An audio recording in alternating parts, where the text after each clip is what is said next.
Hindi lahat ng gwapo nag-aartista. Yung iba, eto, pinapanood mo.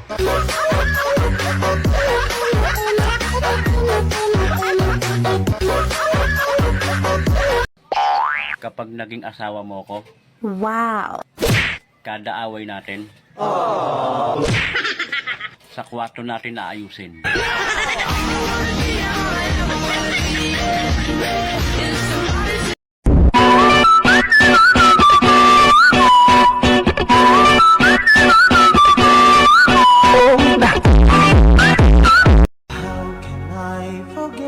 Sabi nila, mahirap daw hanapin ang seryoso.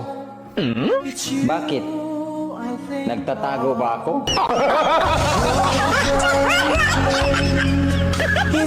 Anong pangarap mo?